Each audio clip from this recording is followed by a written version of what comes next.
So here I am at the sewing machine, ready to stitch right over this press line and right over the pins and get this pattern matched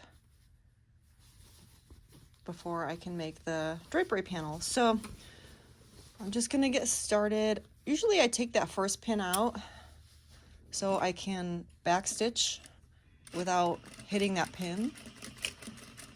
And then once I start going, and every time I get to a pin, I'll slow down and sometimes walk over that pin carefully by turning the wheel by hand. And sometimes I don't have to do that. I can tell that the needle will not hit it. But sometimes I take that extra step to walk the hand, or hand walk that hand wheel over the pin. It's never fun to break a needle, and if you go too fast and hit a pin, you could break your needle, which is not the worst, worst thing to do. You can just replace the needle, but sometimes you could damage your feed plate, the plate underneath, and that is more of a big deal for sure, because that could affect how the machine stitches. So just go a little slower than normal, and when you get close to a pin, just slow down or stop all the way and then turn it by hand.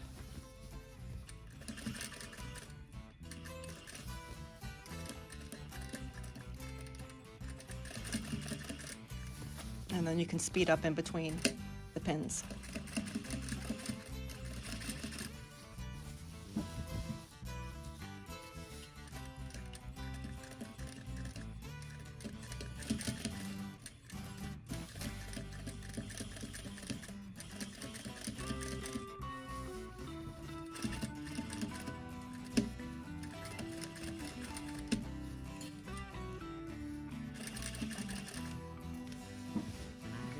And be careful moving the fabric around, because of course you could poke yourself with all those pins.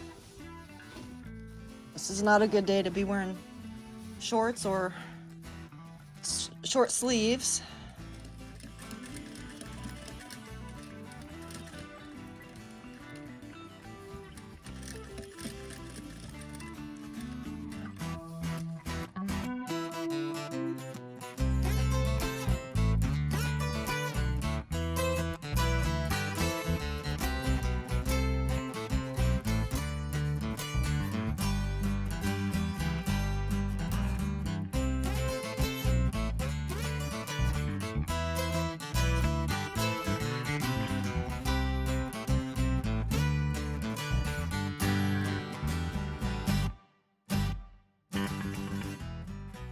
So let's see how it looks. I have the panel laying here with the seam already stitched and serged. Here is the back. And I'm going to pin it to the table, the top and the bottom, and get the selvage turned all the way to one side. So I'm going to that direction with the selvage, with the seam allowance, rather. And I'm just checking to feel that that seam allowance is turned all the way to one direction, and it is. So now I can press it.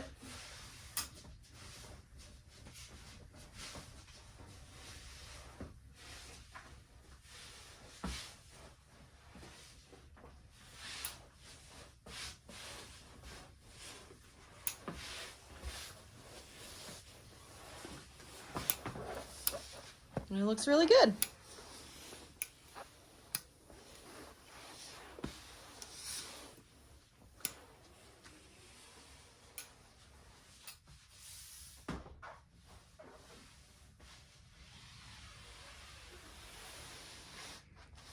It's amazing how pretty a seam looks after pressing it, because it really, there it is. It gets hard to find it again. until you get really close or until you feel for it. You can feel the ridge. It's right here. So I'm happy with that. And the next step is to put in the bottom hem.